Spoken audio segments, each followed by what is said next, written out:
오늘 하나님의 말씀은 마태복음 5장 10절 12절 말씀, 제목은 핍박받는 자의 복이다. 산상순 팔복의 마지막 8번째 들어갑니다. 로마에 가면은 카타콤이 있습니다. 로마의 지하에 총 45개의 묘지가 있고 그 길이를 합치게 되면은 총 500km나 된다고 합니다. 그러니까는 그 서울 부산이 450km거든요. 이번에 그 팔레스틴 가자 지역에 그 이제 이 터널 길이가 약 한 500km 된다고 그래요. 이거는 카타콤은 총 900km가 된다는 거니까 얼마나, 서울 부산이 2번이에요. 900km. 그 깊은 지하 묘지에 300년 동안 중 그리스도인이 600만이나 된다고 그래요.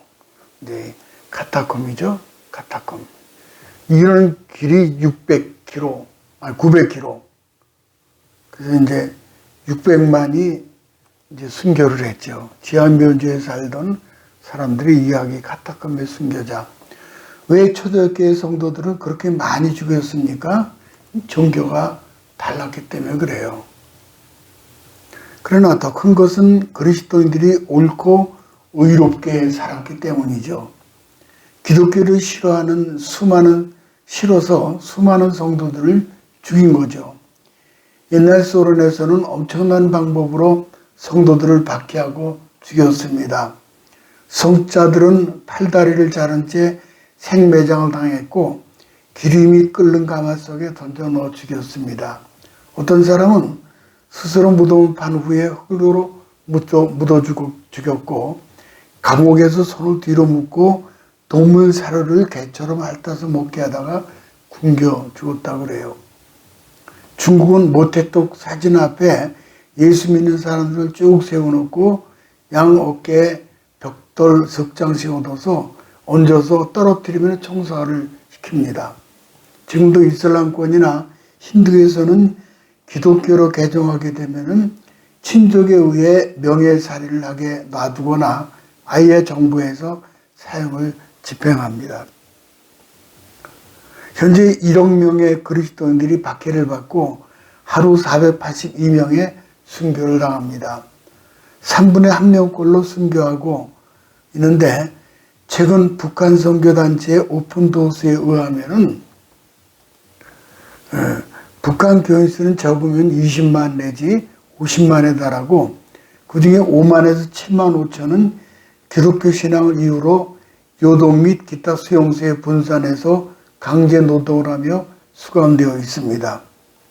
북한의 지하교회 교인들은 당부의 눈을 피해 몰래 성경을 읽는 사진이 공개되기도 하고, 북한 내 지하교회 5,6명이 모여서 좁은 방에 앉아서 희미한 손전등 아래서 숨을 죽이고 성경책을 읽고 찬송하는 모습이 공개되기도 했습니다. 이들이 예수 믿는 방법은 부모로부터 물려받는 경우가 대부분이고, 탈북을 통해서 중국 등에서 기독교인으로부터 의진처를 제공받고 거기서 복음을 접한 후 예수 그리스도를 영접한 후 북한으로 돌아가서 가족과 친척과 지인들에게 복음을 전파하고 있던 그런 루트로가 이제 있습니다.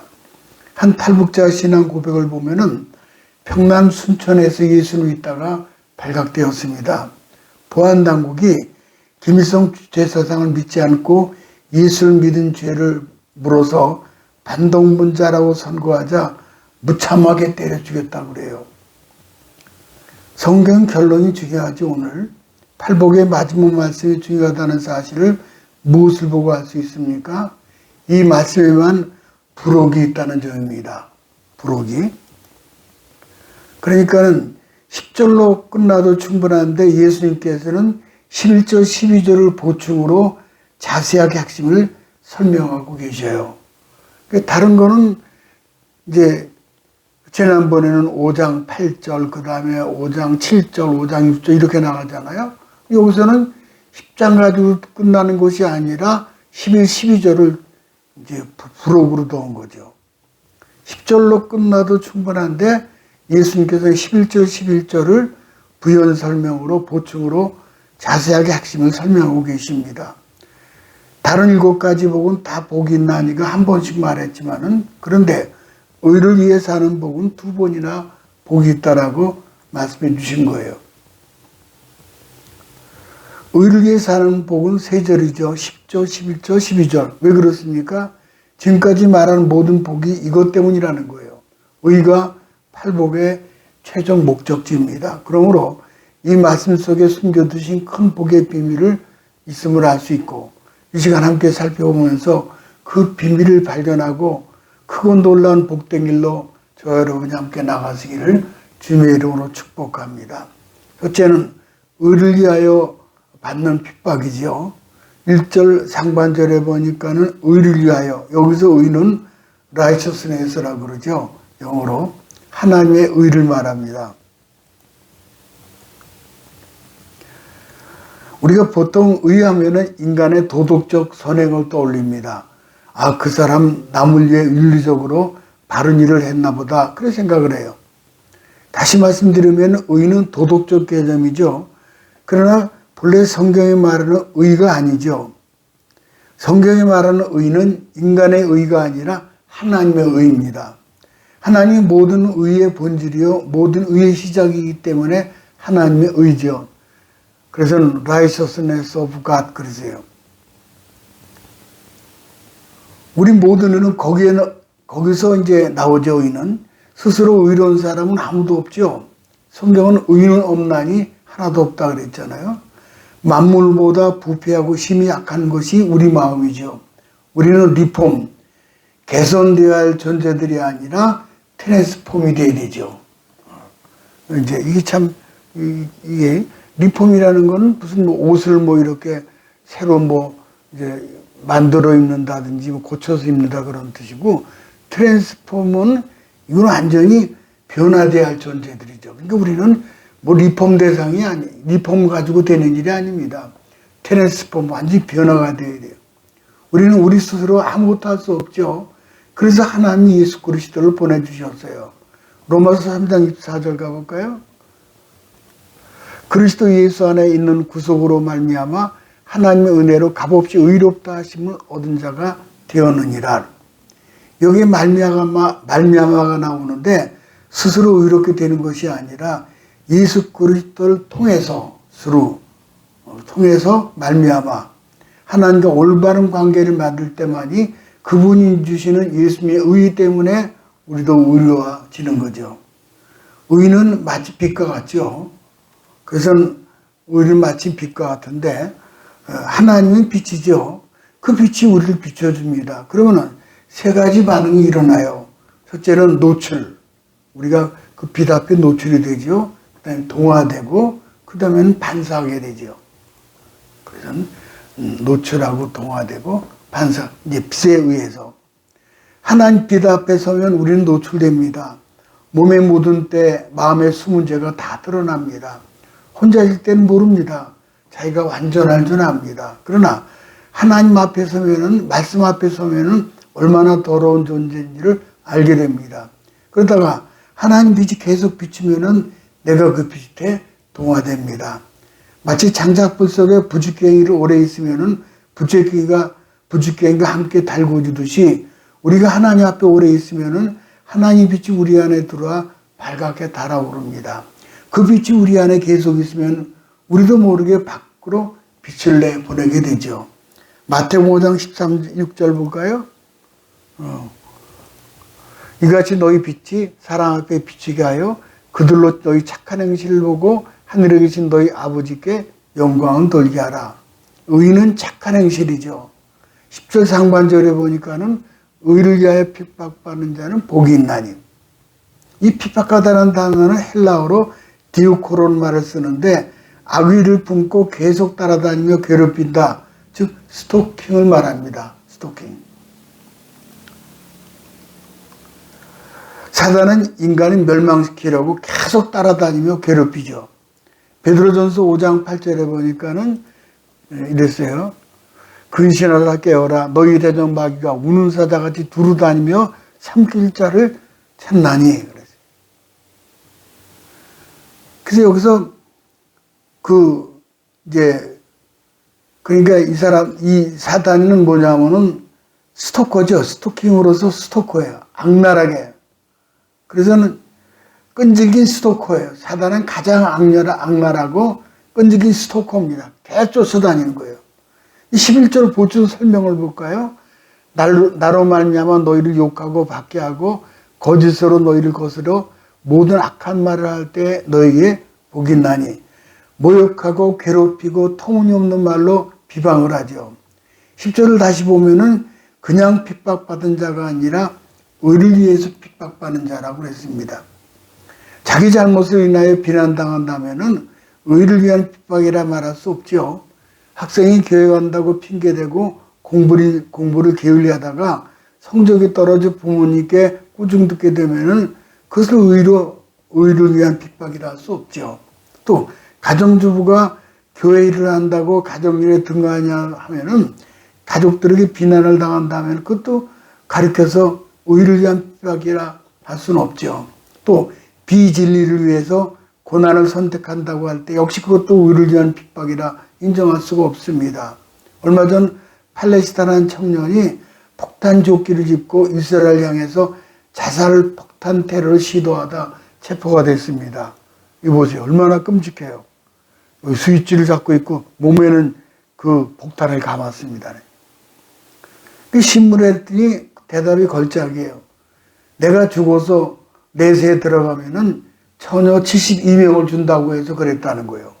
이를 맹신하고 고난을 선택하니까는 미국에 그 참 끔찍한 9.11 테러가 일어난 거 아닙니까? 최근에 하마스 무장 세력이 역시 이런 만행을 저지르고 있습니다. 11절에 보니까는 나를 인하여 그랬어요. 그러니까 예수님 때문에 당하는 고난의 의를 위해 핍박받는 거죠. 초대교회 당시 로마 제국은 황제 숭배가 있었습니다. 소위 네로 황제를 시저, 로마 황제를 향해서 시저는 나의 주님이다라고 고백하도록 강요를 했습니다. 그러니까 예수님만이 주여 그렇게 하는데 예수님이 주여가 아니라 네로 황제를 향해서 주여 그러는 거예요. 시저가 주여라는 거예요. 시저는 나의 주님이다. 마치 일본 천황을 신으로 모시고 신사참배를 하게 하는 것과 같죠. 우리나라 그랬잖아요. 신사참배. 하지만 유일신 하나님 믿는 기독교 신자들은 이런 우상숭배와 타협할 수 없죠. 결국 일본은 원자탄을 2발이나 맞고 불구덩이 가운데 무릎을 꿇었습니다. 오늘 대한민국은 기독교 신앙으로 인해 핍박은 그렇게 아주 적습니다. 그러나 나름대로 신앙 때문에 당하는 핍박이 있죠. 불신 가정에서 혼자 신앙생활하는 분들이 얼마나 괴로운지 모릅니다. 또 불신자가 가득한 직장에서 사회에서 신앙을 지키는 것은 참 많은 어려움이 있죠. 이렇게 곧 의를 위한 것이 핍박이죠. 예수님 말씀 혹은 하나님 뜻대로 십계명을 지키다가 당하는 고난도 있죠. 디모데후서 3장 12절을 가볼까요? 그리스도 예수 안에서 경건하게 살고자 하는 자는 핍박을 받으리라. 세상은 성도들이 직장이나 사업을 할 때 타협을 할 것을 요구합니다. 우리 사회에서 만연된 적당주의, 왜곡된 청탁문화, 접대문화가 성도들을 괴롭힙니다. 그러나 하나님 믿는 사람들은 그런 데 휩쓸려 살 수는 없습니다. 그래서 핍박을 당하기도 하는 거죠. 어느 성도가 즉 직장 상사가 부정한 회계 처리를 지시하는데 도저히 신앙 양심상 따를 수가 없기 때문에 거부를 했습니다. 그렇게 따돌리는 거예요. 또 진급에도 누락시키고 결국은 퇴사하고 말았습니다. 근데 얼마 후 그 직장 상사는 부정으로 인해서 감옥에 가게 되고 성도는 실직의 아픔은 있었지만 오래되지 않아 더 좋은 직장으로 옮겨가게 되었고 하나님 책임져 주신 것을 우리가 이제 간증을 들을 수가 있습니다. 두 번째는 핍박은 허락하신 하나님의 섭리가 있는 거예요. 하나님의 의를 위해 살면 반드시 핍박을 받습니다. 핍박을 받아요. 왜 그렇습니까? 어둠은 빛을 싫어하기 때문이에요. 요한복음 3장 20절을 가볼까요? 악을 행하는 자마다 빛을 미워하여 빛으로 오지 아니하나니 이는 그 행위가 드러날까 하며. 사람의 본성이 두 가지죠. 하나는 사람은 누구나 어둠 속에 산다는 것이요. 또 하나는 어둠을 비추면 누구나 싫어한다는 거예요. 어둠에 빛을 비추면은. 그래서 성경은 의인들은 다 핍박을 받죠. 요셉의 형들에게 핍박을 받았잖아요. 요셉이 얼마나 많이 핍박을 받았잖아요. 그래서 애굽으로 팔려갔죠. 형들보다 의롭게 살았기 때문이에요. 또 다니엘은 사자굴에 던져졌잖아요. 이렇게 사자굴에 던져졌죠. 근데 하나님께서 그 사자의 입을 봉했다 그랬어요. 또 이제 항상 옳은 말만 했기 때문에 그런 거죠. 예레미야는 동족에 의해 지하 감옥에 던져졌습니다. 그리고 끝내 죽고 말았어요. 예레미야가 한 일이 사람들의 마음에 찔렸기 때문이죠. 또 침례 요한도 그렇잖아요. 헤롯에 의해 목베어 죽임을 당했죠. 자기 동생 부인이 빼앗은 일을 그 침례 요한이 지적했기 때문입니다. 한편으로 그런 생각해 봅니다. 아무런 의를 위한 핍박이라 해도 핍박은 괴로운 건데 핍박을 피할 수 없을까 하는 생각이 들어요. 그러나 하나님 더 크고 높은 생각으로 성도들에게 핍박을 허용하신 것입니다. 종합적으로 핍박받는 게 더 유리하다는 말씀이에요. 첫째가 뭔가 하니 핍박은 성도의 신분 증명의 기회가 되는 거죠.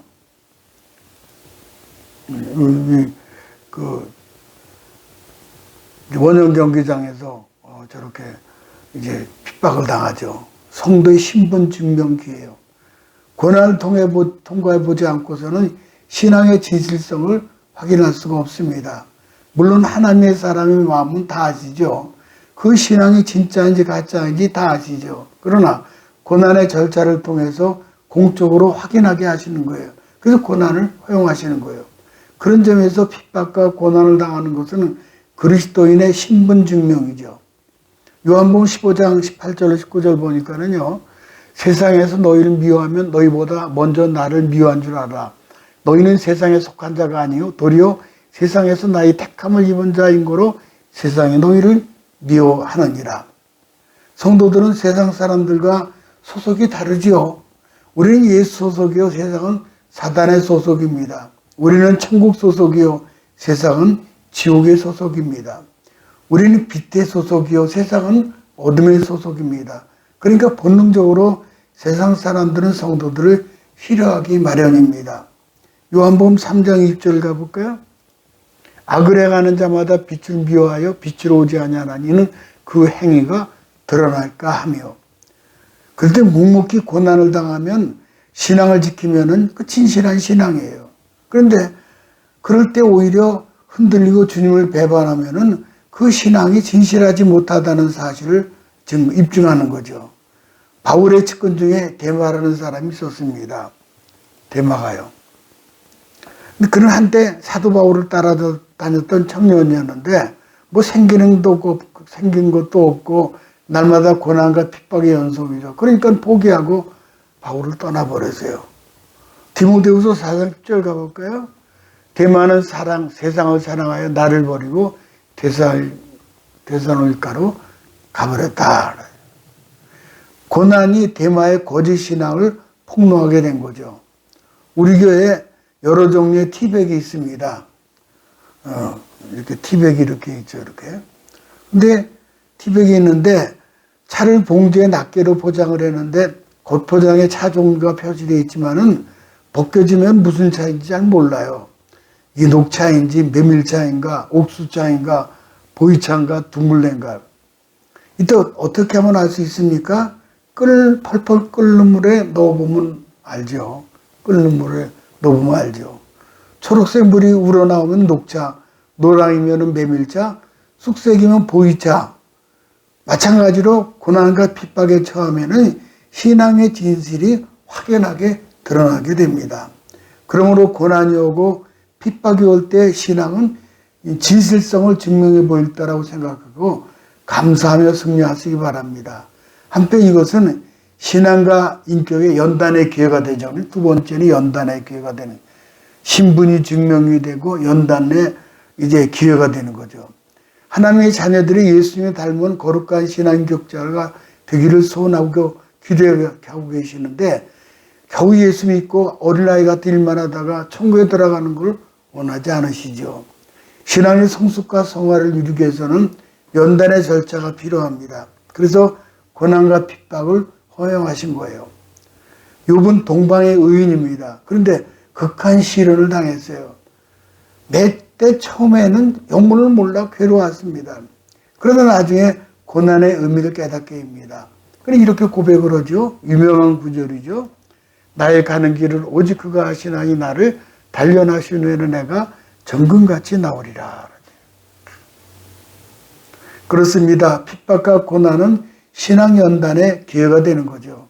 성경을 보면은 여러 구절에서 그런 사실을 증거합니다. 베드로전서 1장 7절을 가볼까요?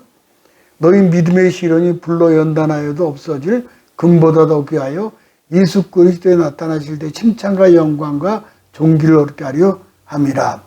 그래서 어떤 신학자는 고난을 가리켜서 제3의 성례라고 했어요. 아주 꼭 맞는 것 같아요. 기독교 성례는 이제 침례하고 성찬 아닙니까? 또 거기다가 고난은 또 추가했다는데 꼭 맞는 것 같아요. 고난은 우리에게 큰 은혜를 베푸시는 통로죠. 고난과 핍박도 우리에게 큰 은혜를 베푸고 성화시키는 아주 중요한 도구라는 겁니다.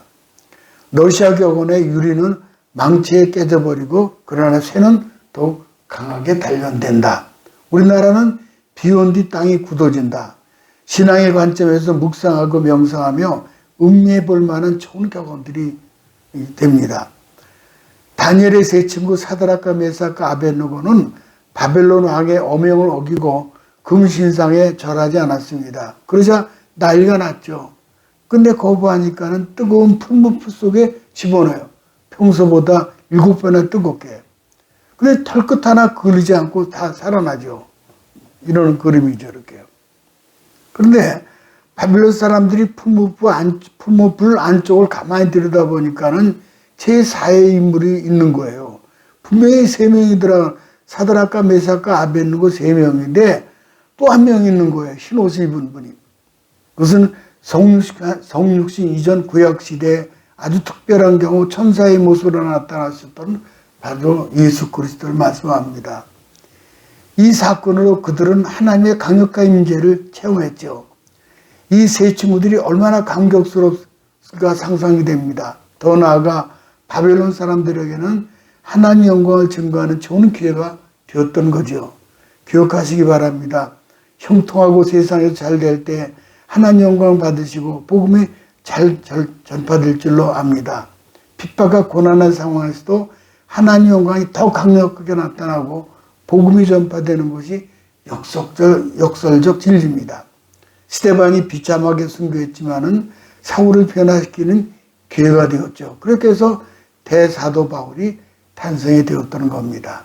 마지막 세 번째, 의를 위해 핍박받는 자가 받을 신분, 이제 천국이죠. 받는 자가 받는 건 천국이죠. 10절 11절을 가볼까요? 복이 있나니 천국이 그들의 것임이라. 너희로 말미암아 너희를 욕하고 박해하고 거짓으로 너희를 거슬러 모든 악한 말을 할 때에는 너희에게 복이 있나니. 팔복은 천국의 복으로 시작해서 천국의 복으로 끝이 나죠. 근데 오늘 크게 둘을 좀 나눠서 볼 필요가 있습니다. 첫째는 현재적인 천국, 그 다음은 내세적인 천국이죠. 천국의 핵심은 하나님 주권과 통치권에 있죠. 우리가 이 세상에 사는 동안에도 하나님의 임재하시고 우리를 다스리며 또 현재적인 천국이 이루어지는 거죠. 그때 위로와 평안과 기쁨 등이 현재적인 축복으로 나타납니다. 베드로전서 4장 14절 가볼까요? 너희가 그리스도 이름으로 욕을 받으면 복 있는 자로다. 영광의 영 곧 하나님의 영이 너희 위에 계심이라. 사도 바울이 가장 강력하게 주님의 임재를 체험했다는 것은 다 고난과 핍박 중에 있을 때 일입니다. 고난 중에. 사도 바울이 빌립보 감옥에 갇혔을 때 그때 있었잖아요. 한밤중에 찬미하고 기도하는 중에 매를 한참 맞았죠. 그리고 이제 찬미하고 기도하는 중에 한밤중에 그 주님이 임재하신 가운데 옥토가 흔들리고 옥문이 활짝 열렸습니다. 이런 그림이잖아요. 우리 잘 아는 그림. 그러니까 옥문이 열리고 착고가 풀렸어요. 얼마든지 그 도망칠 수 있었지만은 간수가 자결하려 하자 그 목숨을 구하고자 절제하는 거예요. 가만히 있어라. 죽지 말아라. 우리가 여기 다 있다. 그로 인해 간수의 식구들이 구원받고 다음날 아침 당당하게 출옥을 하게 됩니다. 감옥에 천국이 임하고 간수의 집안이 천국이 임한 거예요. 고린도후서 12장에 보면은 사도 바울이 3층 전에 올라갔던 간증이 나옵니다. 근데 그 신비로운 체험이 언제 있었냐 하면은 사도행전에 그게 나와요. 보면은 큰 매를 맞고 핍박 중에 매를 맞고 그 대적자들이 이게 죽었나 보다 하고선 쓰레기 더미에 던져져 있을 때예요. 그때 사도 바울이 셋째 하늘에 다녀왔습니다. 야베스 기도를 보게 되면은 역대상 4장 10절에 보니까 이랬어요. 주께서 내게 복을 주시려거든 나의 지역을 넓히시고 주의 손으로 나를 도우사 나로 환난을 벗어나 내 근심이 없게 하옵소서. 그랬어요. 하나님 주시는 육적인 복은 땅을 넓혀주시는 거죠. 영적인 복이란 환난을 벗어나 근심이 없게 하는 것, 곧 영혼과 육체가 다 잘되게 하시는 그런 상급을 달라고 구하고 있죠. 어느 학교 졸업식에 모든 학생들에게 상을 주었습니다. 상 주는 걸 다 좋아하는 거예요, 누구나. 그런데 친구들은 웃게 해준 학생에게는 골룸상을 줬대요. 골룸상을. 골룸상이 뭘까? 골룸상이 이런 상이에요. 아니, 이게, 그러니까 중학교, 고등학교를 우리는 잘 모르잖아요? 근데 이게 이런 얘기예요. 그러니까 뭐, 이제 여기저기 상을 주는데, 근데 이게 골룸상이라는 거 뭐냐면은 영화 반지의 제왕이 있습니다. 거기서 나오는 그런 이제 하나 인물이에요. 근데 그 골골거리는 소리가 나요. 그래서 골룸상이라는 거예요. 말한 친구들을 웃게 하는 학생이다. 이 사람도 웃게 해주는 것 같아, 아마. 이 캐릭터가. 그 다음에 대인관계가 발전한 학생에게 주는 눈치코치상도 있고요. 참, 어른들의 세계를 경험한 학생들에게 주는 산전수전상, 잘 웃는 학생에게는 희죽이상, 불평이 많은 학생에게는 투덜이상, 자주 아파서 집으로 갔는데 내년에는 건강 기대하면서 또 집으로의 상도 주고, 모든 학생들에게 상을 주며 격려한 것에 학생들에게 큰 기쁨과 용기를 줬다는 거예요. 둘째는 미래적인 천국이죠. 언젠가 주님이 부르시면 우리는 다 천국에 들어갑니다. 그때 주님 앞에 각각 서서 상급을 위한 심판을 받게 되죠. 12절 상반절을 가볼까요? 기뻐하고 즐거워하라. 하늘에서 너희 상이 큼이라. 너희 전에 있던 선지자들도 이같이 박해하였느니라. 지금 우리가 이 세상에 사니까 하늘의 상이 얼마나 대단한지 모르죠. 이 세상이 그 어느 상급보다 그 하늘의 축복과는 비교가 되지 않죠. 특별히 여기 즐거워하다는 말이죠. 이거는 좋아서 펄펄 뛴다는 그런 뜻이에요.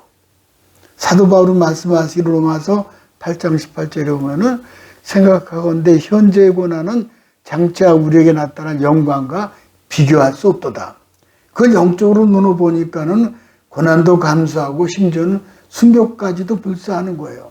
농부가 봄에 땅을 갈고 씨앗을 뿌리잖아요. 그리고 흐뭇해하잖아요. 왜 그렇습니까? 가을이 추수할 것을 미리 내다보고 하는 겁니다. 우리 인생이 길지 않습니다. 지금까지 흘러간 세월을 생각해 보면은 눈 깜짝할 사이에 후딱 지나갑니다. 그러니 우리 남은 생애가 얼마나 짧겠습니까? 한나라에는 온통 상이 가득 쌓여 있습니다. 한나라 그 자체가 상이지만은 요한계시를 보면은 승리자에 대한 보상이 가득 차 있어요. 승리한 자에게는 하나님 나라 낙원의 생명나무를 열매를 맺게 해주신다 그랬어요. 또 멸류관을 주시고 둘째 사망의 해를 받지 않죠. 여러분, 사망이라는 건 첫째 사망이 있고 둘째 사망이 있는데 우리가 한 번 죽는 거 이거죠. 근데 둘째 사망이 있어요. 우리하고 상관이 없어요. 그는 심판받고 이제 지옥으로 떨어지는 거죠. 그게 둘째 사망이에요. 감추었던 만나를 주며 흰돌에 새 이름을 새겨주시죠. 만국을 다스리는 권세를 주시고 흰옷을 입혀주시고 그 이름이 생명책에 지워지지를 않습니다. 하나님의 성전에 기둥이 되게 하시죠. 하나님 보좌에 함께 앉히셔요. 얼마나 귀해요. 하나님 보좌에 함께 앉혀주셔요. 짧은 인생에 투자해서 천국에서 영원토록 거두게 되는 거죠.